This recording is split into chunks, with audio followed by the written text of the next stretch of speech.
Bueno, estamos una vez más ya comenzando. Vamos a estar mirando hoy en este video el capítulo 3 del Evangelio según San Juan, del verso 13 al verso 25, y el capítulo 2 del Evangelio según San Juan, del verso 23 al verso 25. En el verso 23 al 25 del capítulo 2 de Juan son solamente tres versos, 23, 24 y 25, pero que serían como un poquito como estamos adelantándonos y regresándonos, pero tiene un propósito y espero que podamos entendernos. Vamos a comenzar con la lectura de uh, el Evangelio según San Juan, capítulo 3, verso 13 al 25. En referencia a cada una de las escrituras y cada una de las porciones bíblicas que les puse, es el hecho y el propósito de que las vayan siguiendo, de que las vayan leyendo, buscando una por una, y así podamos entendernos en la lectura. Porque voy haciendo pausas. Hay ciertas cosas que solamente están highlight, solamente están subrayadas, que están resaltadas en amarillo, y otras que están simplemente subrayadas. Las que están resaltadas en amarillo es el punto que yo considero, y no tan solo yo, sino varios escritos que he estado leyendo, varios estudios que he estado mirando, que considero que son los puntos importantes. Las partes que están subrayadas, eso es el propósito de la explicación que estoy dando ahorita. Va a tener un punto fijo. Voy a estar empezando. En el capítulo 3, verso 13 al 25. Como contexto, tenemos el Evangelio de San Juan, capítulo 3, verso 1 al 12.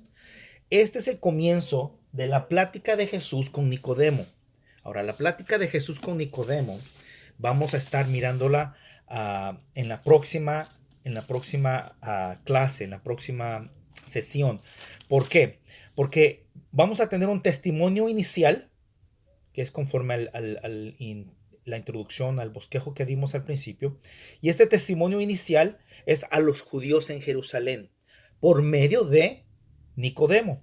Inmediatamente después vamos a introducir una vez más la fiesta en Jerusalén, que es la Pascua. Esto lo vamos a ver en el capítulo 2, versos 23 al 25. Y en esta parte, como contexto, ¿verdad? Me imagino y considero que ya leyeron la parte donde está el encuentro de Jesús con Nicodemo, que lo vamos a mirar en la próxima vez, que es del capítulo 3 de San Juan, del verso 1 al 21. Y vamos a ver cómo se atañen o cómo se aluden uno con otro. Pero eso es importante porque esta parte de la plática, esta parte del encuentro de Jesús con Nicodemo, es el mensaje que Jesús le está dando a Nicodemo, pero que al mismo tiempo no solamente es para los de Jerusalén, para un testimonio inicial a los judíos de Jerusalén, pero nos sirve a nosotros por medio del apóstol Juan para que entendamos lo que realmente vino a ser Jesús y cuál es el propósito del Padre. Aquí es donde miramos a el famoso verso que casi todos los creyentes, todos los evangélicos, todos los llamados cristianos deberían de conocer de memoria, que es San Juan 3:16. Sin embargo, no todos los estudios en los que he estado leyendo enfatizan esa importancia que se le ha dado, en mi caso, como tradición. Más que tradición, es como una base bíblica, una base donde ahí se encerraría todo prácticamente el mensaje del Evangelio en San Juan 3:16. Sin embargo, me he dado cuenta que otros autores y otras personas que han hecho esta lectura no lo toman así. Sí nombran a lo que hizo Moisés, nombran de pasada lo que es el Hijo del Hombre, etcétera, etcétera. Pero nosotros vamos a enfocarnos en esta parte. Vamos a ir empezando. Vuelvo a repetir, ya leyeron o como contexto ya tuvieron el Evangelio de San Juan capítulo 3 del verso 1 al verso 12, y vamos a hacer de aquí del verso 13, continuamos verso 13 en adelante. Capítulo 3, verso 13 en adelante, ¿verdad? Y aquí es Jesús hablando. Todo esto que vamos a estar leyendo hasta el verso 21 es Jesús hablando, ¿ok? Nadie subió al cielo sino el que descendió del cielo, el Hijo del Hombre. Ahora, vamos a hacer una pequeña pausa ahí. En esta parte de el Hijo del Hombre tenemos que entender que es un título que Jesús mismo se da, y no necesariamente que Jesús se lo dé porque Él quiere dárselo, sino que es una forma de hablar, es una forma de presentarse como el Hijo del Hombre. Hijo del Hombre es una forma muy común, o era una forma muy común en el arameo de que las personas hablaran en tercera persona, ¿ok? Esto quiere decir yo. Si donde quiera que hablemos o donde quiera que leyamos, donde dice Hijo del Hombre, es Jesús hablándose a sí mismo, con excepción de, vamos a verlo más adelante, creo que en Hechos, capítulo 7, todo el capítulo 7, donde es cuando apedrean a Esteban, es cuando Esteban habla en referencia al Hijo del Hombre que lo ve sentado, ¿verdad? A la diestra del Padre. Pero aquí, en todas estas partes donde veamos el Hijo del Hombre, es Jesús hablando. Ahora, como ese título de Hijo del Hombre es Jesús mismo hablando en tercera persona, es lo mismo que dijera yo. Seguimos con la lectura. Que está en el cielo, ¿verdad? Dice, retomo el verso. Nadie subió al cielo, sino el que descendió del cielo, el Hijo del Hombre, que está en el cielo. El 14. Y como Moisés levantó la serpiente en el desierto, esta parte de como Moisés levantó la serpiente en el desierto, lo vemos en Números capítulo 21, verso 4. En esta parte después de esto, Jesús mismo hablando conoce la Torá, conoce la historia, conoce exactamente, no tan solo lo conoce, sino que estuvo presente en esa parte, en referencia a lo que es la serpiente de bronce, como reseña en el libro de Números, capítulo 21, del verso 4, verso 9. Podemos leerlo y nos damos cuenta cómo está el detalle, ¿verdad? Dice, después partieron del monte de Or, camino al Mar Rojo, para rodear la tierra de Edom, y se desanimó el pueblo por el camino, y habló el pueblo contra Dios y contra Moisés. ¿Por qué nos hiciste subir de Egipto para que, por qué? Dice, ¿por qué nos hiciste subir de Egipto para que muramos en este desierto? Pues no hay pan ni agua, y nuestra alma tiene fastidio de este pan tan liviano. Fíjate nada más en qué forma se están quejando, están poniendo un complaint a Moisés. El pueblo le está haciendo un complaint, está haciendo una queja. Y en el verso 6 dice de Números capítulo 21, verso 6 dice, y Jehová envió entre el pueblo serpientes ardientes que mordían al pueblo, y murió mucho pueblo de Israel. Recordemos una cosa, cada vez que Israel peca en contra de Dios, en el Antiguo Testamento, cada vez que el pueblo de Dios peca en contra de Dios o en contra de su nombre, en contra de su voluntad, hay una consecuencia. Sabemos que Romano también nos dice que la paga del pecado es muerte, mas la dádiva de Dios es vida eterna. Pero aquí, en esta parte, vemos en el capítulo 21 de Números, verso 7. Entonces el pueblo vino a Moisés y dijo, hemos pecado por haber hablado contra Jehová y contra ti. Reconocen su pecado. Y dice, ruega a Jehová que quite de nosotros estas serpientes. Y Moisés oró por el pueblo. Y el verso 8 dice, y Jehová dijo a Moisés, hazte una serpiente ardiente y ponla sobre un asta, y cualquiera que fuere mordido y mirare a ella, vivirá. Y Moisés hizo una serpiente de bronce y la puso sobre un asta. Y cuando alguna serpiente mordía a alguno, miraba a la serpiente de bronce y vivía. Bueno, Jesús hablándole a Nicodemo, ya le dijo que nadie ha subido al cielo, sino el que descendió del cielo. Y dice, no dice yo, dice el Hijo del Hombre que está en el cielo. Y como Moisés levantó la serpiente en el desierto, así es necesario que el Hijo del Hombre, una vez más que yo, ¿verdad? Que el Hijo del Hombre sea levantado, para que todo aquel que en él cree, capítulo 15 del capítulo 3, verso 15 del Evangelio de San Juan dice, para que todo aquel que en él cree no se pierda, mas tenga vida eterna. Vuelvo a repetir lo que dije anteriormente en otros videos. Por lo regular nosotros nos recordamos del capítulo 3 de San Juan, o del Evangelio según San Juan, capítulo 3, verso 16, ¿verdad? Que es el que sigue. Pero antes del capítulo 3, verso 16 está el verso 15. Y el verso 15 lo dice solo, para que todo aquel que en él cree no se pierda, mas tenga vida eterna.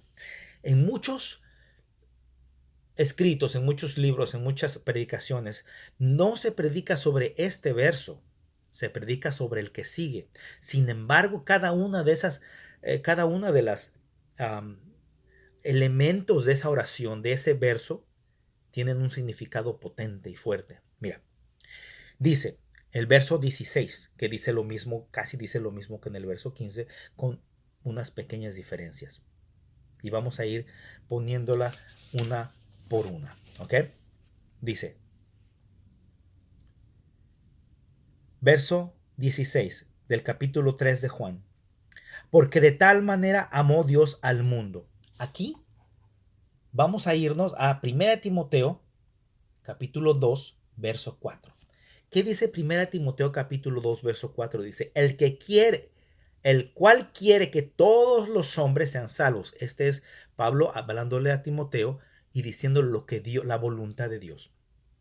El cual quiere que todos los hombres sean salvos y vengan al conocimiento de la verdad. Esa es la voluntad de Dios, ¿sí? Y vemos aquí en Juan que lo está poniendo exactamente como dijimos en la introducción. Juan quiere que nosotros conozcamos a Jesús como el Salvador, como el Mesías, como el Hijo de Dios, ¿verdad? Y esa es, y no nomás como el título lo dice, sino también cuál es el propósito enteramente para que nosotros lo podamos aceptar. Eso es lo que dice según 1 Timoteo capítulo 2, verso 4. Y luego la lectura sigue, dice, que ha dado este mismo Dios que amó al mundo y que la voluntad de Él es que nadie se pierda, mas todos lleguen al arrepentimiento, al conocimiento de la verdad, ¿verdad? En otras áreas, en otros versos vamos a mirar eso. Pero quizá que vengan al conocimiento de la verdad que ha dado. Esa palabra ha dado, vamos a mirarlo en Romanos capítulo 8, verso 32. ¿Qué ha dado Dios? ¿Qué nos ha dado Dios? Según Romanos 8:32 dice, el que no escatimó a su propio Hijo, sino que lo entregó por todos nosotros, ¿cómo no nos dará también con él todas las cosas? Esta parte que muchas veces sacan de contexto los predicadores de la abundancia, esta es específica y únicamente hablando de la vida que Dios tiene para nosotros en la vida eterna, la vida espiritual. Ahora, cuando habla Juan, que dice que ha dado, si Dios ya dio a su Hijo, y Pablo nos dice en Romanos 8:32, dice, el que no escatimó a su propio Hijo, sino que lo entregó por nosotros, y hace la pregunta enfática, ¿cómo no nos dará también con él todas las cosas? ¿Por qué todas las cosas? Recordemos que todo, Juan 1:1, todo fue hecho por él, ¿verdad? Como vamos no lo tengo ahí, pero ya lo vimos también, donde dice que el verbo era Dios. Este era en el principio con Dios y todas las cosas, verso 3 del capítulo 1 de Juan, todas las cosas por él fueron hechas, ¿sí? Entonces, recordemos lo que ya leímos para no tener que volver a repetirlo, ¿sí? Entonces, si ya ha dado, ¿qué no nos dará? Y luego en Primera de Juan, capítulo 4, verso 10, en Primera de Juan, capítulo 4, verso 10, nos dice, en esto consiste el amor. ¿Qué amor? Porque de tal manera amó Dios al mundo. Dice, en esto consiste el amor, en que nosotros, no en que nosotros hayamos amado a Dios, sino en que Él nos amó a nosotros y envió a su Hijo en propiciación por nuestros pecados.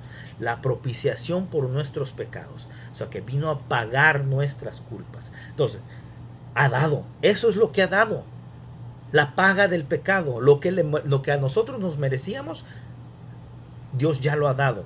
Y luego, en subrayado está la siguiente parte. Dice, a su Hijo. Que ha dado a su Hijo. Y la parte, su Hijo unigénito, la tengo subrayada con una estrellita. Y la parte de abajo hay una estrellita a donde dice el Hijo del Hombre.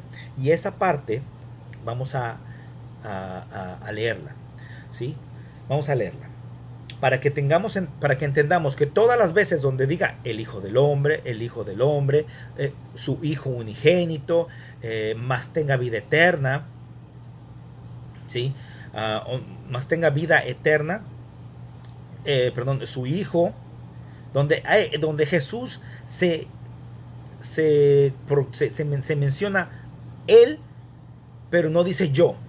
En lugar de decir yo, dice el Hijo del Hombre, el Hijo unigénito, Él, la luz, el nombre del unigénito Hijo de Dios, la luz, la verdad, que es hasta el capítulo 21.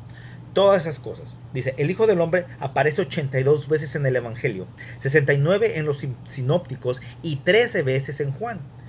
Siempre que figura el Hijo del Hombre en los Evangelios es dicho por Jesús.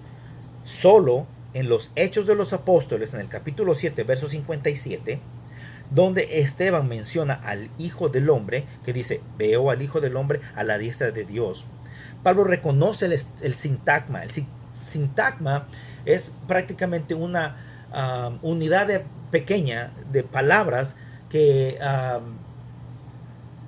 son coherentes, que tienen sentido, pero que significan una sola cosa, significan una sola oración, vienen de una sola cosa. En este caso, como el Hijo del Hombre, o esta parte donde dice el nombre del unigénito Hijo de Dios.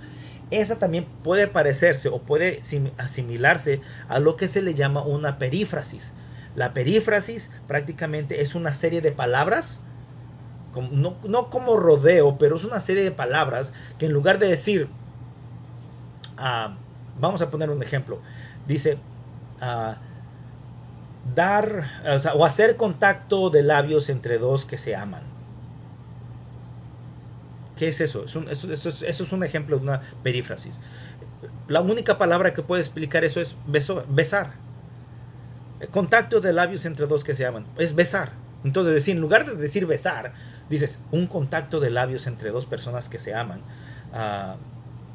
Suena como que le estás dando mucha vuelta, pero no, es una explicación en lugar de decir solamente besar. Bueno, aquí el nombre del unigénito Hijo de Dios, ¿por qué no pone solamente, este es Jesús hablando, ¿por qué no se dice nada más, bueno, yo, ¿verdad? No dice yo, dice el nombre del unigénito Hijo de Dios. Luego, más adelante, se nombra la luz, más adelante se nombra la verdad, más adelante dice Dios, ¿verdad? Pero en fin, esa es una explicación que quería yo también dar. Y todo esto también va añadido en lo que se estudió en el PT Training o el PT3. Habla de creer, ¿me entienden? Y como habla de creer, la palabra creer es interesante nada más saberlo, no necesariamente tienes que explicarlo a todo el mundo, pero la palabra creer, viene del griego pisteu, y hay 3 elementos básicos para esta palabra. Tiene que tener 3 elementos básicos para utilizar esa palabra. Cuando pisteu se utiliza, que eso es una de las cosas que tiene aquí, tienes que creer que Cristo es el Hijo de Dios y único Salvador de la humanidad perdida. Tienes que creer. para poder creer y utilizar la palabra pisteu, que eso es la palabra griega, tienes que aceptar esa parte. Número 2, tienes que entregarte y obedecer a Cristo. Tienes que tener una comunión con Cristo. Y número 3, tienes que tener la confianza que Cristo puede llenar todo en la comunión con el Padre.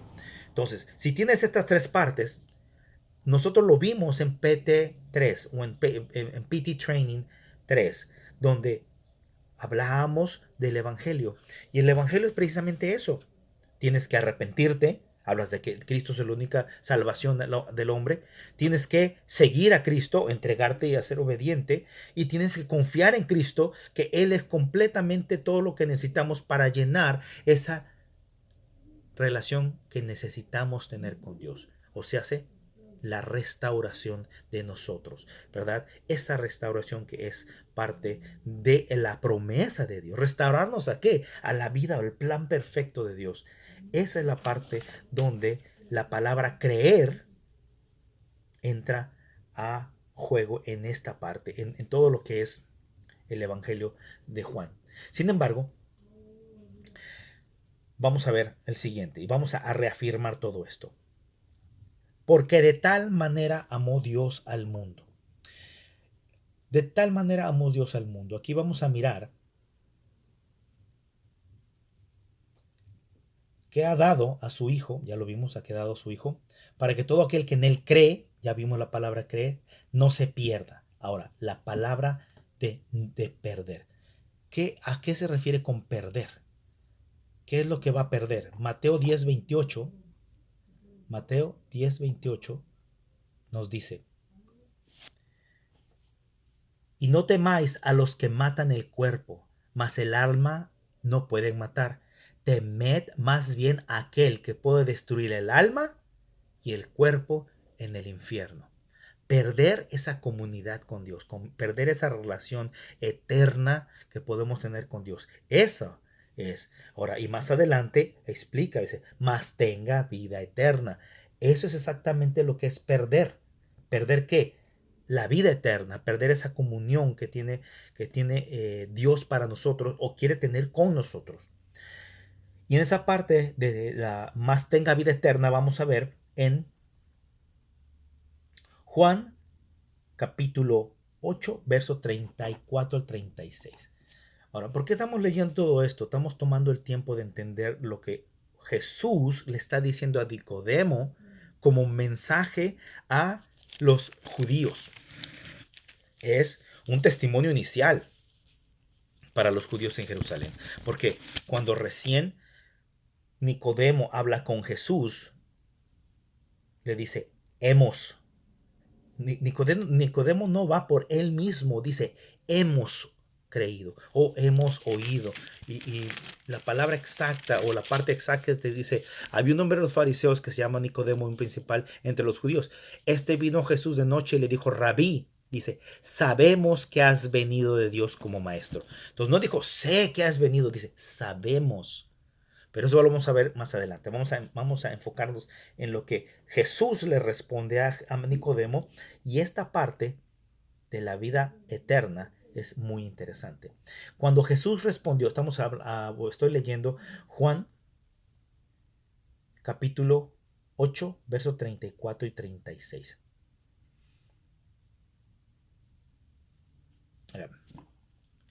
Creo que me brinqué una parte, pero no creo que está bien. Vamos a dejarlo así. No, Juan 8, 34, 36. Jesús le respondió, de cierto os digo que todo aquel que hace pecado, esclavo es del pecado. Y el esclavo no queda en la casa para siempre. El Hijo sí queda para siempre. Así que, si el Hijo os libertare, seréis verdaderamente libres. ¿Libres de qué? Libres de condenación, libres de pecado, libres de culpa. Luego en el 17:3 nos dice, y esta es la vida eterna. ¿Cuál vida eterna? La que está hablando aquí Juan en Juan 3:16 al final. Esta es la vida eterna, que te conozcan a ti, el único Dios verdadero, y a Jesucristo, a quien has enviado. Ahora, obviamente eso lo vamos a ver más adelante, lo vamos a mirar una vez más en Juan capítulo 17, verso 3, es mismo Jesucristo hablando. Pero aquí ya no se dice, aquí no le pone hijo el hijo del hombre. Aquí directamente dice, y esta es la vida eterna. Y esta es la vida eterna, que te conozcan a ti, el único Dios verdadero, y a Jesucristo a quien has enviado. Aquí es directamente, aquí ya Jesús en el capítulo 17 de Juan, Jesús ya va directamente ya con todo el ministerio enteramente ya dispuesto a todo. Después de esto, tenemos que entenderlo de esta manera. Juan, cuando está hablando esto en el capítulo 17, ya nos quedaría solamente 4 capítulos más para que se acabe el evangelio. Entonces, aquí, cuando Jesús ora por sus discípulos, habla estas palabras y dice, ¿verdad? Y esta es la vida eterna, que te conozcan a ti, el único Dios verdadero, y a Jesucristo, a quien has enviado. Seguimos con la lectura, nos regresamos a Juan 3, seguimos con la lectura en el capítulo 3, verso 17. Porque no envió Dios a su Hijo al mundo para condenar al mundo, sino para que el mundo sea salvo por él. Ya prácticamente está dándole más explicación, está estirando esa plática y le está explicando con palitos y bolitas, ¿verdad? ¿Qué es lo que realmente vino a ser el Hijo del Hombre? El mensaje que Jesús quiere que Nicodemo oiga y que lleve a aquellos que dice, hemos creído o hemos oído.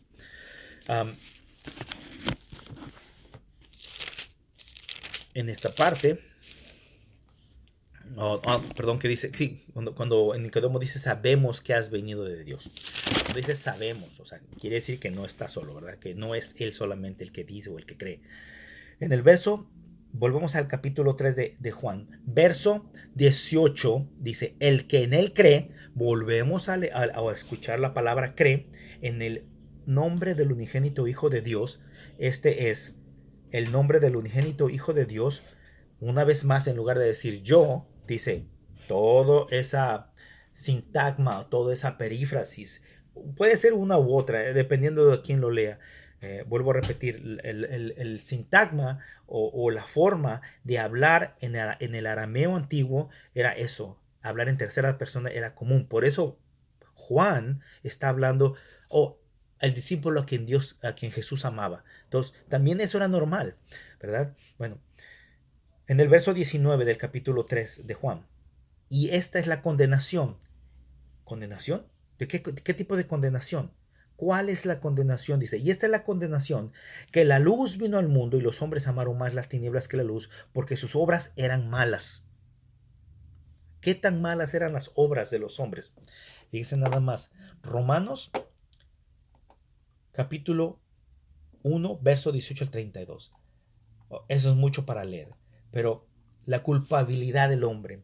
Aquí habla, dice, de cómo el hombre ha hecho las cosas o ha usado las cosas que Dios creó para ir en contra de la misma voluntad de Dios.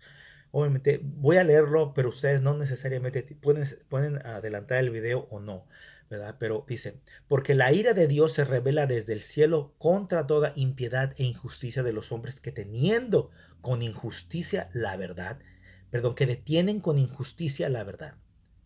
Porque lo que de Dios se conoce les es manifiesto, pues Dios se lo manifestó.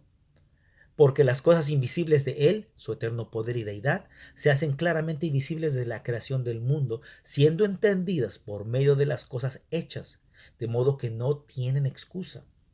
Pues habiendo conocido a Dios, no le glorificaron a Dios ni le dieron gracias, sino que se envanecieron en sus razonamientos, y su necio corazón fue entenebrecido.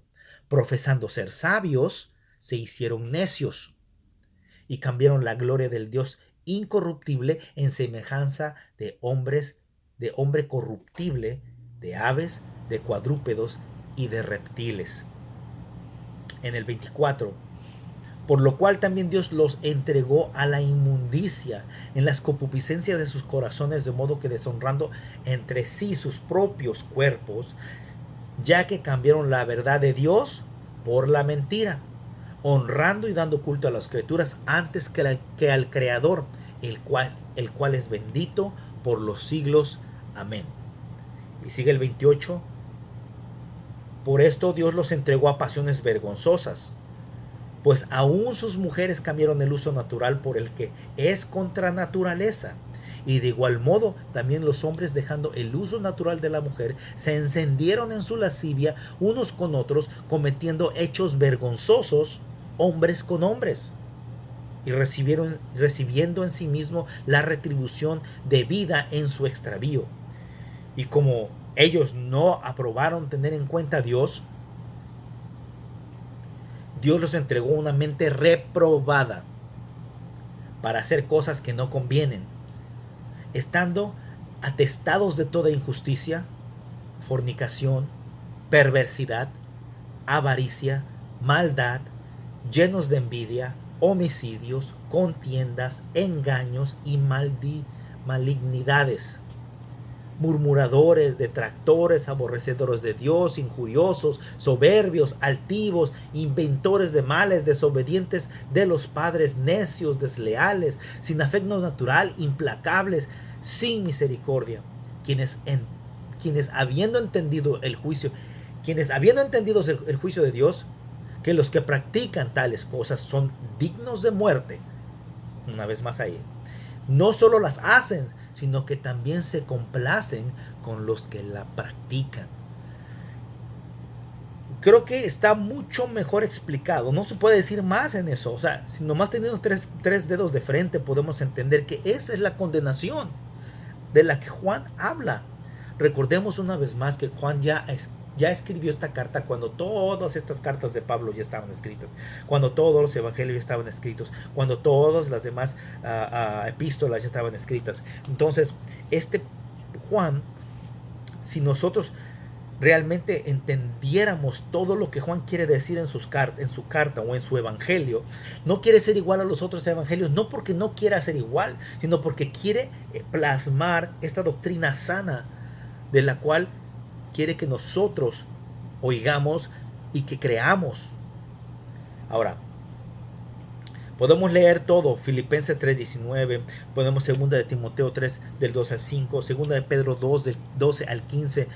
Todo eso es la condenación, todo eso acerca de la condenación, de lo que dice que la luz vino al mundo y los hombres amaron más las tinieblas que la luz,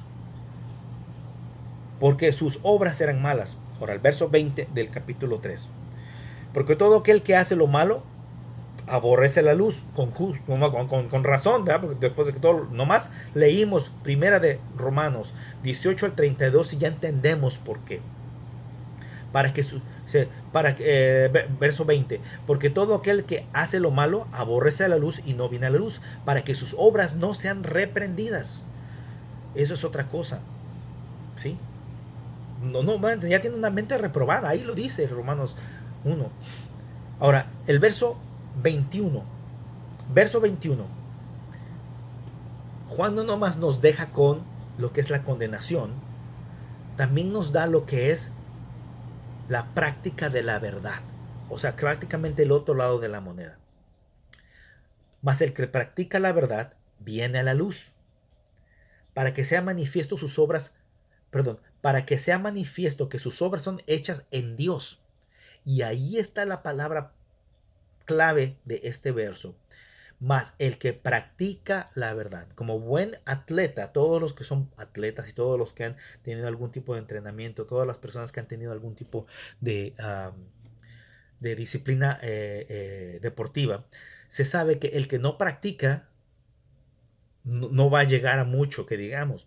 ¿Sí? Bueno, nosotros necesitamos practicar, y leer la Biblia todos los días es una buena práctica. Orar es una buena práctica. Entonces, muchas de las veces se nos olvida por desidia, por omisión, por voluntad propia, lo que sea. Dejas de practicar, pues no se te sea raro, aunque no te sea raro el hecho de que vengan dificultades que sean imposibles de solucionar dentro de tu ámbito natural. No se puede. Dice en Hebreos capítulo 1, verso 9. Hebreos 1, 9. Has amado la justicia y aborrecido la maldad, por lo cual te ungió Dios, el Dios tuyo, con óleo de alegría, más que a tus compañeros. ¿Sí? Mas el que practica la verdad viene a la luz para que sea manifiestan que sus obras son hechas en Dios.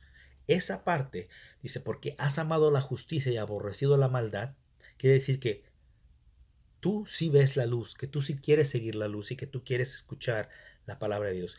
Quiere decir que sí crees. Y al creer tienes que tener esos tres elementos que te mencioné anteriormente. ¿Qué dice 1 Corintios 13:6?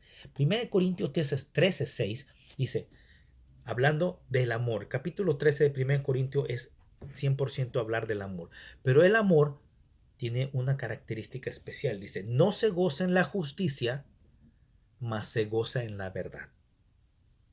Amén. Luego en el Salmo 97, Salmo 97, verso 10 nos dice de la siguiente manera.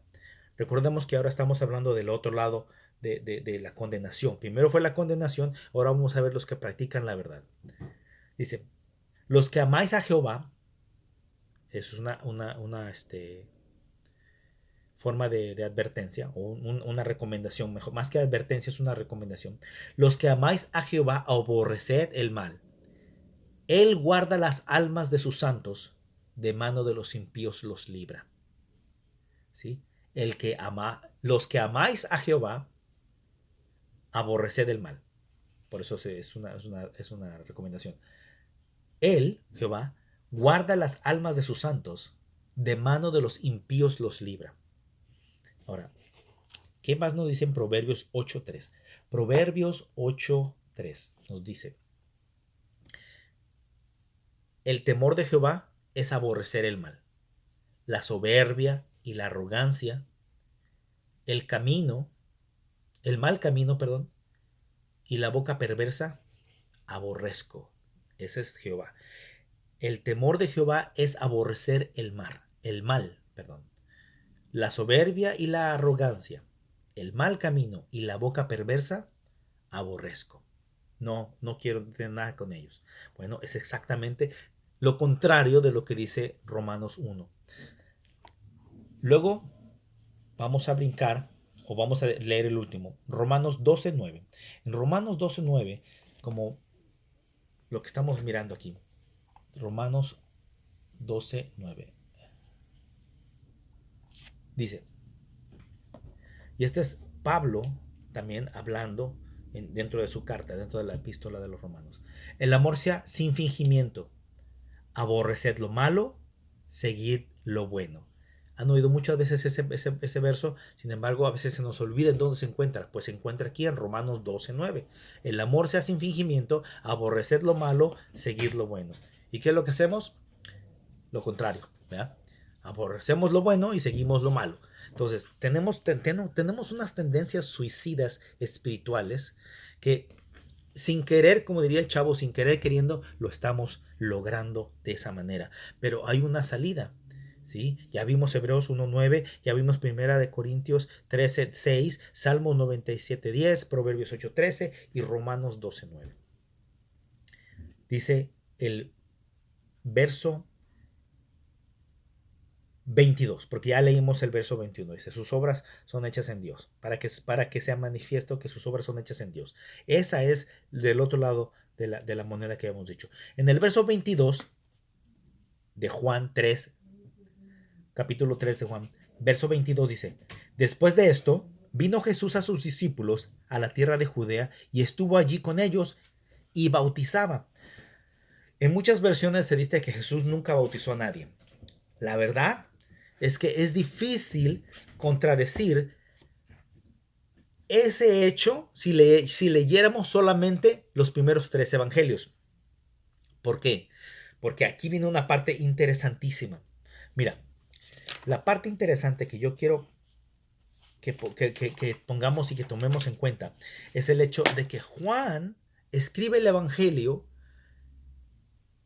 Y recordemos que ya habían escrito los demás sus evangelios, que ya todas las epístolas, casi lo que ahora conocemos como el Nuevo Testamento ya se había escrito, con excepción de Apocalipsis. En Marcos capítulo 1, verso 4, ¿sí? Vamos a ver algo. Marcos 1, 4 dice, hablando de Juan el Bautista, porque Marcos habla de Juan el Bautista también al principio de su evangelio. Y lo identifica, ¿verdad? Al principio del Evangelio de Jesucristo, principio del Evangelio de Jesucristo, Hijo de Dios. Estoy leyendo desde el verso 1 del Evangelio de Marcos. Como está escrito en Isaías el profeta, he aquí yo envío mi mensajero delante de tu faz, el cual preparará tu camino delante de ti. Esto hablando de Juan el Bautista. Número 3. Voz del que clama en el desierto, prepara el camino del Señor y enderezar sus sendas. Y dice el número 4, que es el que yo puse aquí. Bautizaba Juan en el desierto y predicaba el bautismo de arrepentimiento para perdón de pecados. Ahora, si nosotros leemos Mateo, Marcos y Lucas, cuando se refieren a Juan, ¿verdad? No se refieren a Jesús, sino hasta más adelante. En su cronología, si se puede decir de esa manera, no se ve a Juan y a Cristo en la misma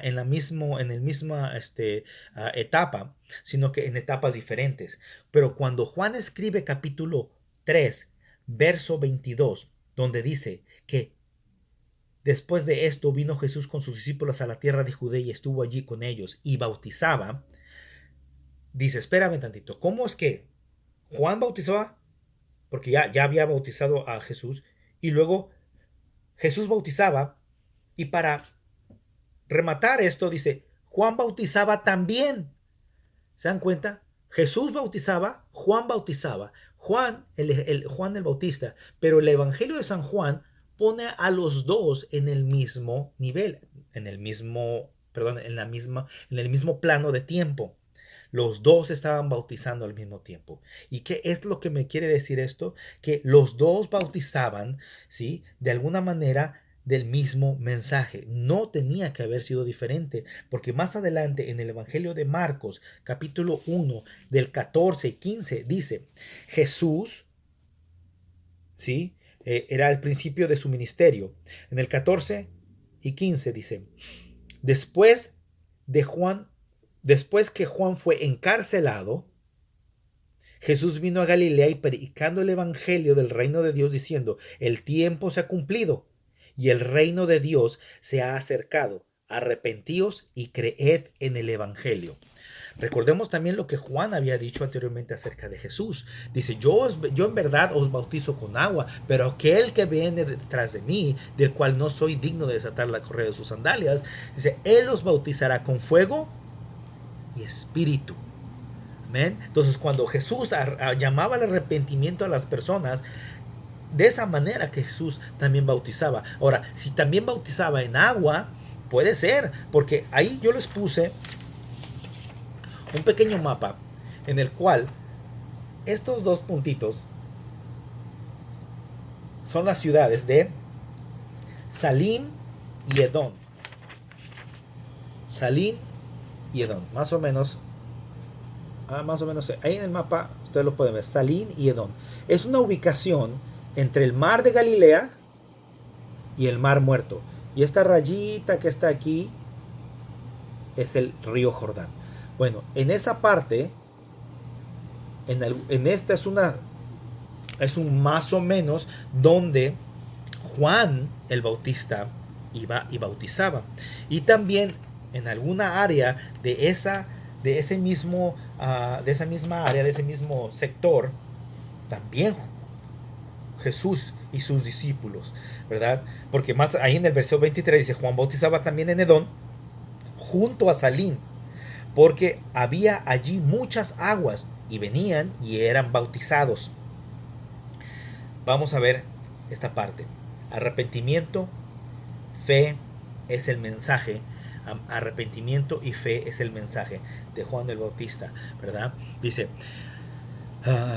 arrepentimiento y perdón de los pecados. Tenían que creer, y Jesús le decía, arrepentíos y creed en el evangelio.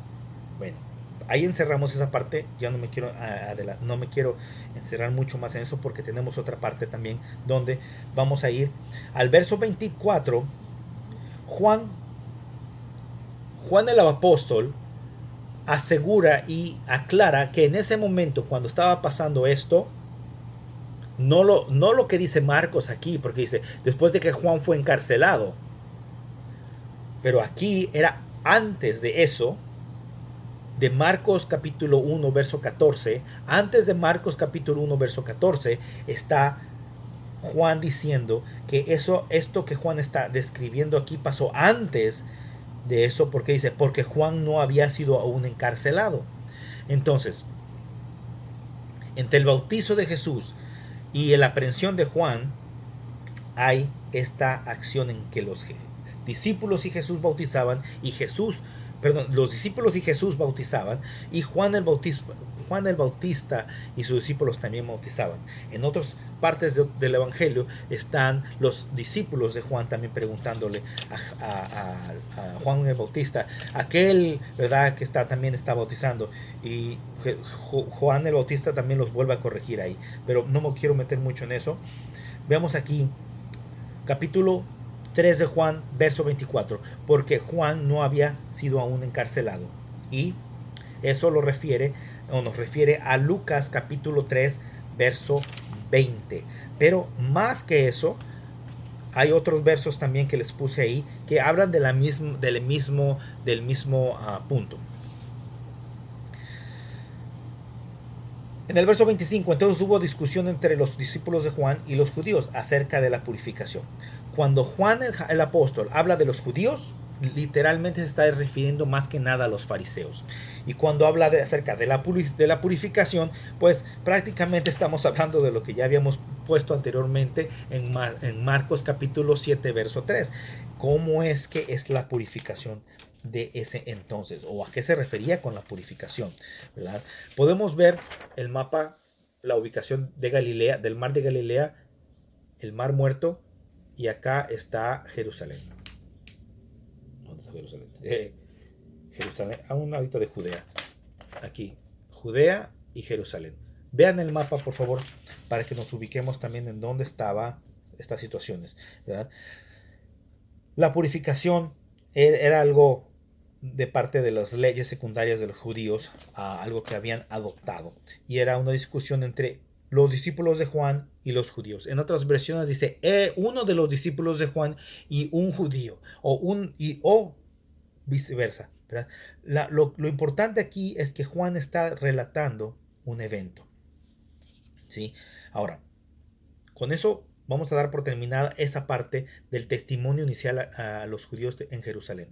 Y como reseña solamente fácil y rápida en lo que es Juan capítulo 2, verso 3 al 25, habla de la fiesta de Jerusalén, que es la fiesta de fiestas, que es la Pascua. Se encuentra en Éxodo capítulo 12, enterito, todo el capítulo 12.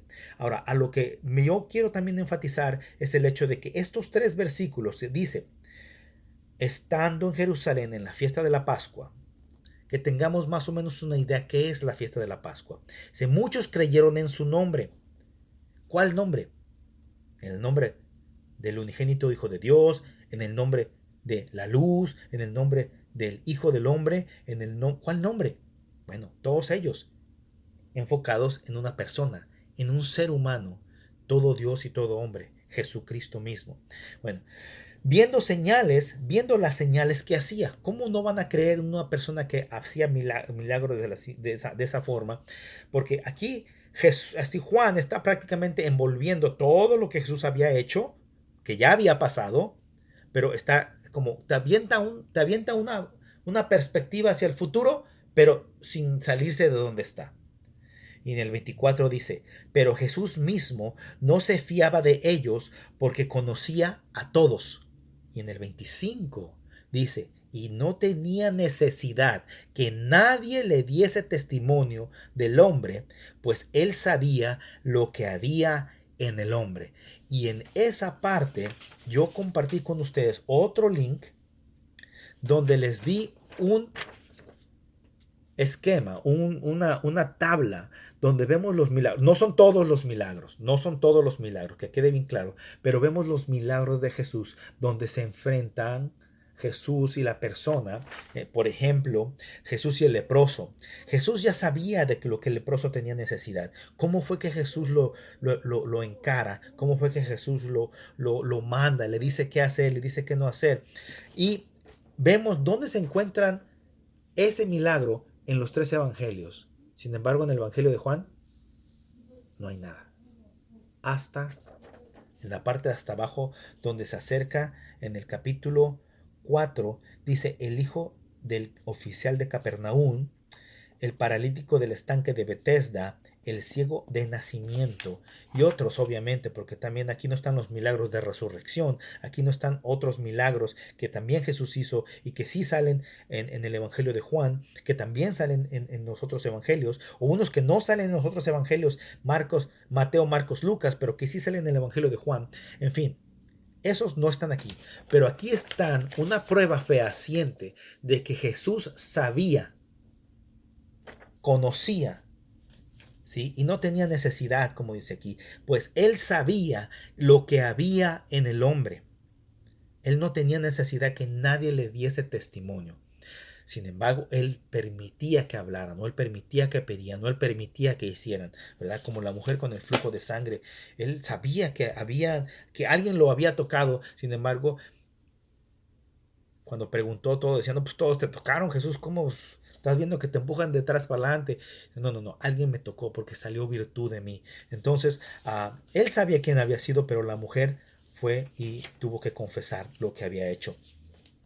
En esta parte de Juan capítulo 2, verso 23 al 25, hablando de cómo Jesús conoce a todos los hombres, y el testimonio inicial dentro del encuentro de Jesús con Nicodemo, vamos a mirar lo increíble que Dios ha permitido en este evangelio. Cómo se va a ir desarrollando poco a poco, cómo vamos a ir descubriendo lo que Dios ha puesto como gracia para los hombres, pero por medio de este Jesús, por medio de este Hijo del Hombre, por medio de este unigénito Hijo de Dios, pero que Juan los está presentando de una manera sutil, pero de una manera firme y concisa. No pueden negar. Recordemos que también el Evangelio de Juan se levanta o se escribe cuando se están levantando herejías después de haber leído los otros evangelios, después de haber recibido, mientras que las cartas de Pablo están rondando por todas las iglesias, este evangelio se levanta, se escribe, perdón, y se presenta, y entonces afirma a la iglesia naciente, a la iglesia del primer siglo. Que Dios me los bendiga, que Dios me los guarde, y nos veremos la próxima vez. Disculpen por la tardanza.